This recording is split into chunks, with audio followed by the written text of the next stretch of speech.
Hello, welcome to ENCORE's film show. Coming up, the new great space epic Interstellar sees Christopher Nolan taking us beyond this galaxy to discover whether mankind has a future among the stars. Benicio del Toro stars as one of the world's most deadly drug lords in Escobar, Paradise Lost. And our French pick of the week is Francois Ozon's The New Girlfriend. And for all that, we're joined by film critic Ben Kroll.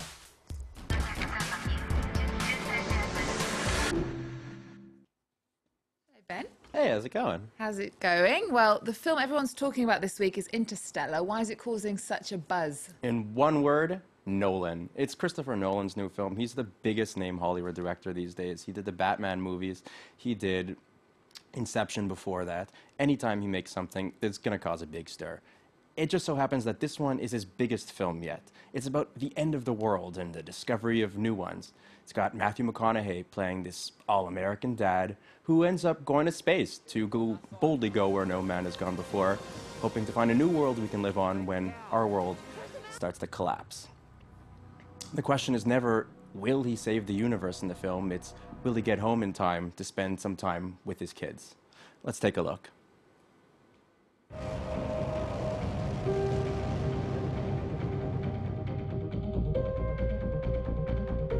This world's a treasure, but it's been telling us to leave for a while now. Your daughter's generation will be the last to survive on Earth. You're the best pilot we ever had. Get out there and save the world. Everybody ready to say goodbye to our solar system? To our galaxy? Here we go. A regular Hollywood blockbuster, it looks like, with a little bit of Michael Caine there. And what's so special about this one? Well, this one is special just because it's so damn big. It's 3 hours long, it goes to new worlds. It's a major, major Hollywood film, and it rises and falls on the strengths and weaknesses of Hollywood films. On the weak side, you know, the music is laid on a bit thick, the dialogue is a bit cheesy, its emotions are worn pretty broadly on its sleeves. On the plus side, you know, the visuals are incredible, the spectacle is immense, and there's just nothing quite like it on film screens. How you roll with the film depends on how well you like the Hollywood dream machine. Your eyes are sometimes going to roll, your eyes are sometimes going to be glued to the screen. Mine had tears in them by the very end. We actually have Christopher Nolan speaking about making an emotional blockbuster right over here. For me, it was always a question of wanting to contrast a very intimate story, the story of a father and his children, against the vastness of the cosmos, of the entire universe. I loved the contrast between those two things, and that was always at the center of my efforts to craft the story. There we go, Christopher Nolan talking about his big hit Interstellar. Well, now to Escobar, Paradise Lost. It's the story of a young surfer who meets the girl of his dreams and then her uncle, the king of cocaine, Pablo Escobar. It stars Benicio del Toro as the infamous drug lord. Nicola Hebden has been to meet the cast and the director. Maria is like a daughter to me, and we're very happy if she's found a good match. Paradise is not all it's cracked up to be for Nick. Played by Hunger Games star Josh Hutcherson, the innocent Canadian falls for a Colombian girl with an infamous uncle. They make all his money. Cocaine. He's one of the biggest producers in the world.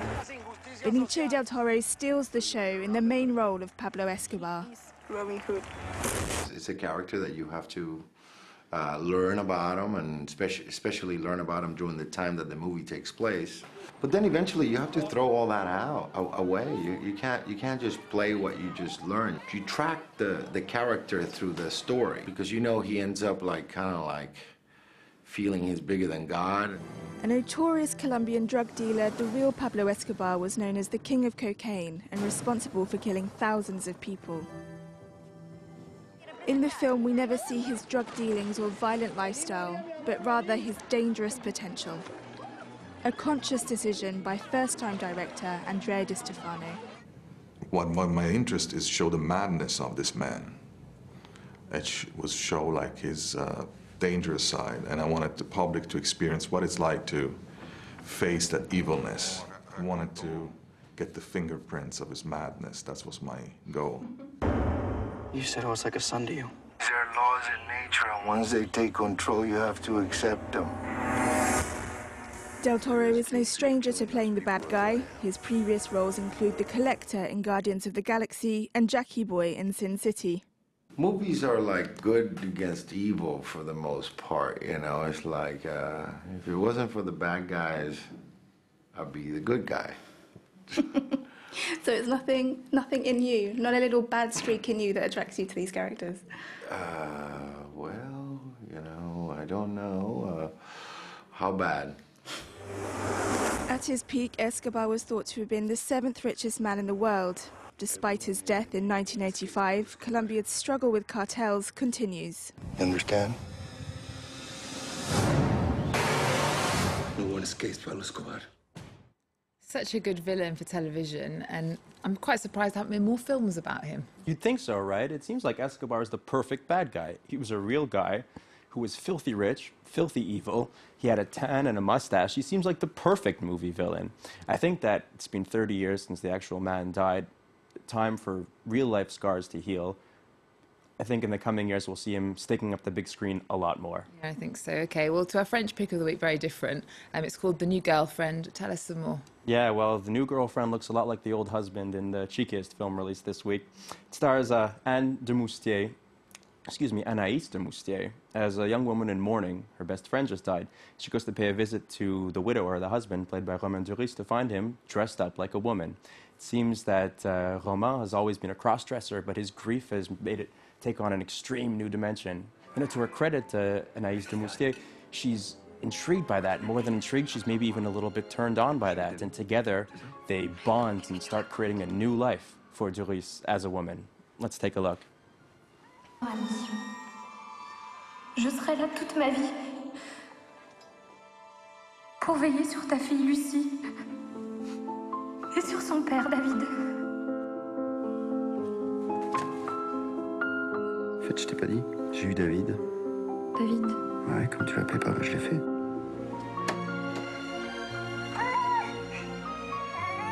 Bonjour madame,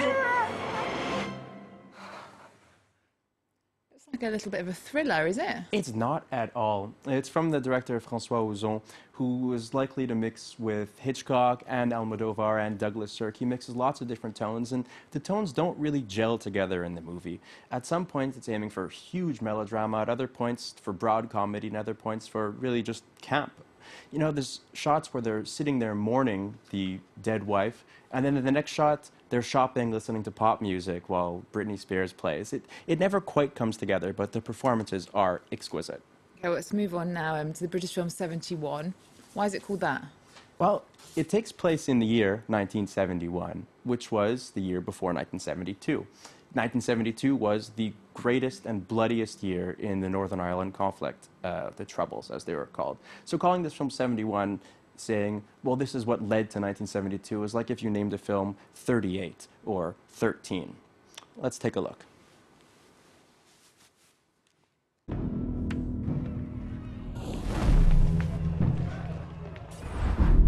A soldier?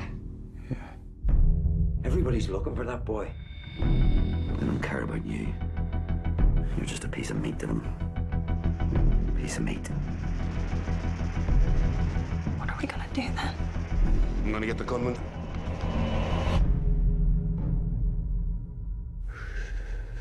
And we're gonna kill him. Where is he? Tell me! Where's the soldier?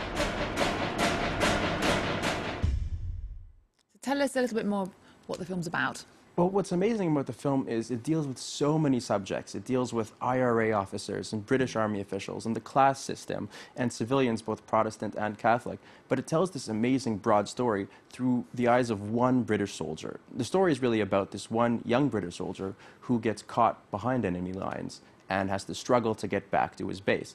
At the same time, Protestant militias are out to kill him, and Catholic militias are out to kill him. He can't trust anybody. There's double crosses. It really is a thriller, a very, very engaging thriller that has amazing real-life, historical, and political overtones. What's remarkable about the film is the way that it juggles those political overtones, those historical notes, with just being an amazing action thriller. it's proof that you can have a film that is thrilling, a film that is exciting, but that doesn't pander down. And you can have a film that is historical that isn't overwrought and weighted by its own self-importance. And there's so many films about the Troubles. Give me one reason to watch this one in particular. I'll tell you one reason, so you can say to your friends, I was right. The film stars Jack O'Connell, and he's really primed for big things. In a couple of years, you'll turn to your friends and say, Jack O'Connell, I knew about him in 2014. Okay, well that brings us to the end of the show. We're going to leave you with the 1966 spaghetti western, The Good, the Bad and the Ugly with Clint Eastwood. It's being re-released in French cinemas. Now, Ben, Sergio Leone had some pretty interesting techniques as a director, didn't he? He did. He would shoot the films that took place in America, in Italy, with Italian casts and American stars. The Americans would speak English, the Italians would speak Italian, and he would just overdub the dialogue in whatever language he wanted to release the film in. There is no original version of The Good, the Bad, and the Ugly. There's the Italian version, the American version, the French version, the Chinese version. The goal is to make big screen dreams that we could all take a part of. So when you watch it, you can see people have been dubbed. They're sort of doing... When you watch it, you're more listening to the music than even paying attention to the dialogue. Okay, Ben, thank you so much for joining us. Remember, our website, we're also on Twitter and Facebook. There's more news coming up on France 24 after this.